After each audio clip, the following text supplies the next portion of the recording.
بسم الله الرحمن الرحيم الحمد لله رب العالمين وبين نستعين على امور ديننا ودين صلى الله وسلم على سيدنا محمد وعلى اله وسلم waxaan ku faraxsanahay maanta shirkan aadka u quruxda badan oo ay ka soo qayb galeen dhammaan siyaasiyiinta waxgaradka odayaasha haweenka dhalinyarada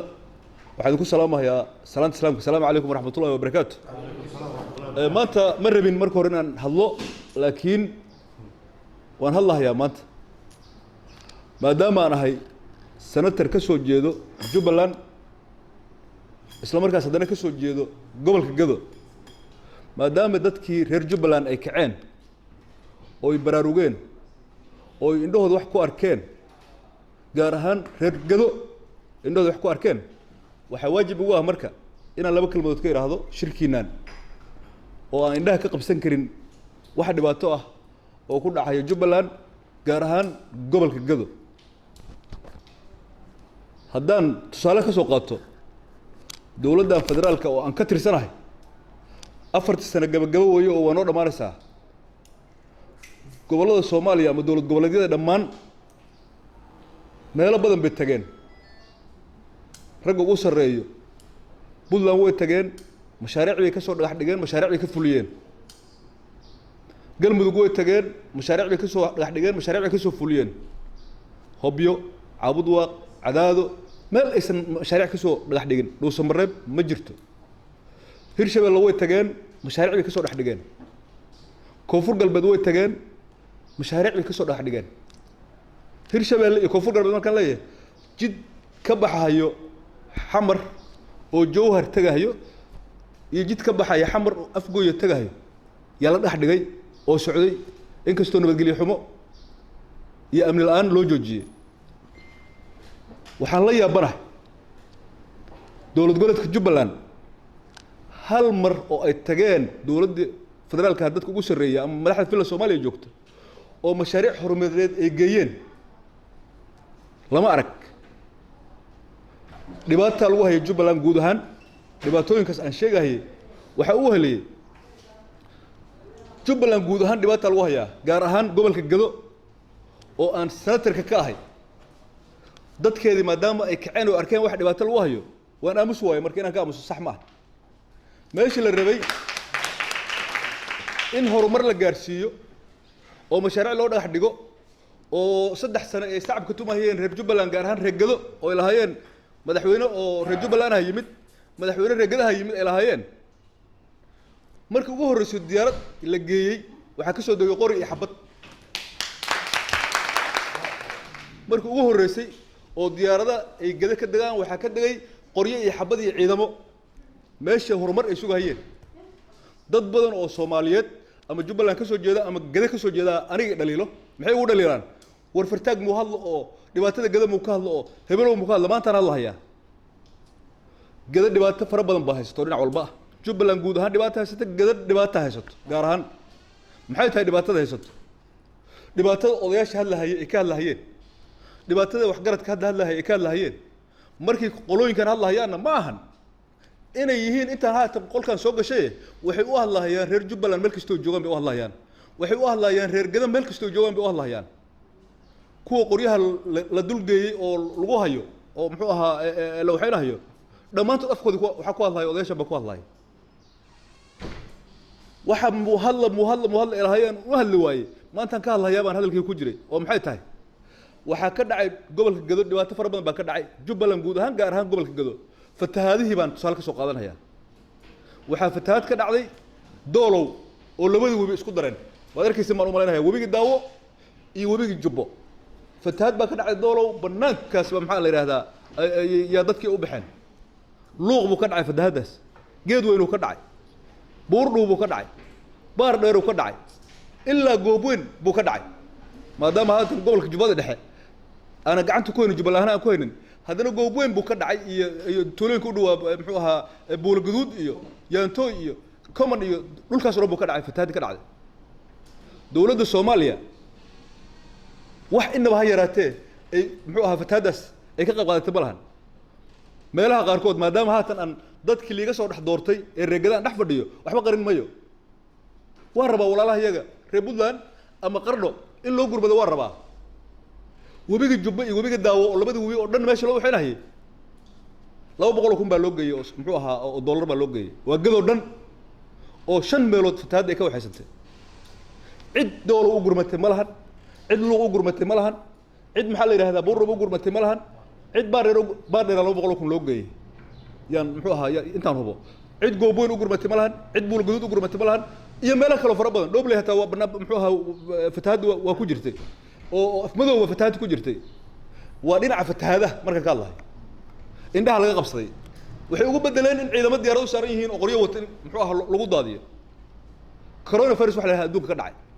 gaali islaam buu halaagay meel kastoo soo maray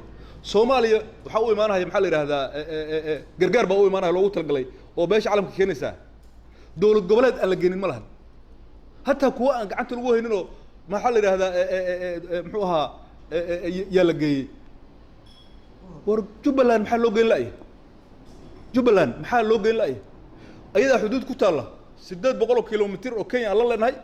iyo 250 kilomitir oo Ethiopia la leenahay maxaa loo geyn waayay maxaa loo geyn waayay hal cirbad ah iyo hal afka lagu duubto iyo hal mataqaana wax lagu baaro lama geyn gobolka Gaday iyo muxuu ahaa Jubbaland intaba waa dhibaatada kale waay oo lagu hayo muxuu ahaa wadanka lagu hayo waay intaas waa dhibka lagu hayo waay waxa socdo duqeyn baa ka socota gobolka Gado duqeyn baa ka socota anteenooyinkii baa la jarhayaa maxaa la yiraahdaa cidihii meelaha iska deganaayo oo gariley iyo fafaxdhuun iyo ceel waaq iyo buusaar iyo dhamase iyo ilaa xuduud oo dhan baa duqeyn ka socotaa dawladda federaalka uu hogaaminayo maxamed Abdullaahi Farmaajo hal mar ayadoo ka hadlaysa ma aragteen hal mar ah shacabkaas maxaa loo geysanaya oo dhays ma aragteen say odayaasha sheegayeen annaguna waxaan lagu hayaa maxaa la yiraahdaa ilaalana laga hayaayo elaborna waa muxuu ahaa ma ka bixi kartaan baa la yiri gobolkii Gado oo muxuu ahaa ka soo jeednana ma tagi kartaan baan ugu yiri kaligeena ma ahna waa mas'uuliyiinta ma ahan xildhibaanada kaliya ma ahan senatarada kaliya wax garadoo dhan waay wax garadoo dhan oo Gado ka soo jeedo qof wax garanayo oo Gado ka soo jeedo Gadana ma tagi karo Jubbaland oo dhan ma tagi karo Kismaayo ma tagi karo jannaadii baa ku jiro siyaasiyiinta hore ku jiro xildhibaanada hore ku jiro nabadoonnadii baa ku jiro gudoomiyaasha hore ku jiro gobortoorayaasha hore ku jiro qof kasta wax garanayo ragada ah inuu shaqada karin baa la sheegayaa waxa uu bixi karto kaliya waxaan rabaa inaan sheego diyuuradaha waa xiran yihiin baa la yiri ilaahay amarkiis meel la aadi kara ma lahan baa la yiri diyuuradaha waa xiran yihiin maalin walba diyuurad baa baxdo oo aadaysa Garbaharey Buurdhuubo meesha la yiraahdo Luuq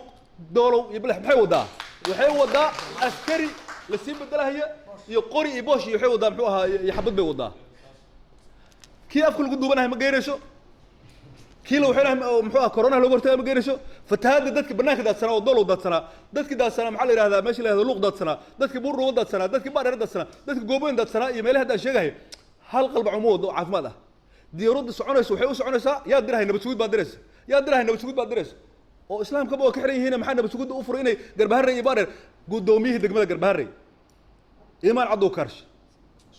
diyarad baa loo diray kaliis lagu soo qabtay xabs amal saas loo soo qabtay waa la soo qaaday meel la yiraahdo waxa lagu tuuray meesha la yiraahdo luuq buu ku xiray muxuu xiray iimaan cadoo karsh muxuu biyay maalinta loo baahdo marka hal wiil in la soo xiro diyarad waa baxaysa meesha ay soo qaadaysaa corona loo dan lahayn fataad baan loo dan lahayn diyarado duqeynaya maxaa la yiraahdaa iyo muxuu ahaa anteenooyinka jarahayo oo xuduudaas dheer dhobley ma taqaana gariley diif caws qurun ilaa ceel waq ilaa dhamas diyaradaha duqeynayna cid ka hadlaysa ma lahan waxaan rabaa marka Soomaaliya horta inay aragto dhibka jiro oo Soomaali weyn lagu hayo fila Soomaaliya ku hayso in Jubbaland lagu hayo especially Gadana aad loogu hayo horena waa u sheegay odayaashana waa sheegay haddana waa sheegaynaa Soomaaliya waxaan ula simanahay waxa dhib oo meeshan ka jira inaan shaqo ku leeyahay horena waa u sheegay haddana waa sheegaynaa halkan bay kale ku tahay waxaan rabaa marka inaan u soo noqdo nin la yiraahdo wakiilka midowga Afrika howlgallada meesha u qaabilsan AMISOM Francisca Madder hadalka uu ka jeediyay maalin hore muxuu golaha ammaanka oo odayaashan hadda ka hadlayeen Jubbaland looga hadlayay xisbiyada oo dhan ay ka hadleen madasha xisbiyada qaranka ka hadlay madasha higsi baa ka hadashay iyo axsaab badan baa ka hadlay waa la wada dheeceeyay Madder baa la yiraahdaa horta Madder 4 sano 5 sano jooga muxuu ahaa iyo xaaladiisa joogtaa Madder wuxuu ku dhaxmilmay siyaasadda fila Soomaaliya Madder wuxuu ku dhaxmilmay siyaasadda fila Soomaaliya warku uu ku hadlay oo afar nin oo ilmaadeer ah meesha ku heshiis uu leeyahayna waa warka filla Soomaaliya madeer waxaan u sheegayaa afar qof oo ilmaadeer ma ahana haddii laba qof heshiis waa inuu taageero waayo Soomaali heshiis waayo heshiiskaas waa heshiis ceelaliyo ninka ku sheegay ka ahaa ceelaliyo bilow ceeliyadu ku sheegay waa ceeliyo heshiiska koowaad weeye markay heshiiyeen inta kale heshiisay gado jubbada dhexe iyo jubbada hoose dhammaan waa soo imaanay heshiinayaan wax naga halaabahay ma hadaan Jubbaland waxaan rabaa inaan umad Soomaaliyeed u sheego dad yow ku riyoonayo inay gado iyo jubbooyinka kala go'ayaan oo Jubbaland ay kala go'ay doonto ku riyoonayo inta hal qof oo wax garad ah oo reer Jubbaland ah oo special reegada uu joogo Jubbaland ma kala go'ay doonto waa walaalo geeloodii baa isdhex daaqahayo arigoodii baa isdhex daaqahayo loodoodii baa isdhex daaqayso ayagii baa isdhex degan reerihii baa isdhex marahay isku guurahayo min badamadow ilaa qoonay iyo meesha la yiraahdo muxuu ahaa bakool meesha aan kala leenahay maxaa la yiraahdaa xuduudda kala leenahay oo karaban oo xuduudda kala leenahay ceelboonayo ilaa iyo meesha muxuu ahaa u dambayso meesha la yiraahdo Kamboni dadku waa isleeyihiin waa dad walaalo ah dadka kala saarsaarahayo waxaan leenahay ha ku qatalmina reer Jubbaland ma kala tagayaan reer Jubbaland waa isleeyihiin hadalkan aan meeshan ku hayno oo hoolkan yarka aan fadhino ma waxa hadlay hoolkan yarka ah waa reer Jubbaland meel ay joogaan dhanba afkooda ay ku hadlayaan reegada meel ay joogaan af ku hadlayaan waxa Ilaahay maadiis ah in la dhihi jiray fartaag baa meelaha ordahay kaligi laakiin waxa Ilaahay maadii ah dadkii inay kaceen oo ay arkeen dhibaatada meel ay jirto oo dadkii lahaa dhulkaas Jubbaland ay soo jeesteen dad dul saarana aan la keeni karin ayna imaanin aan yeel doonin wassalaamu calaykum waraxmatullaahi wabarakaatuh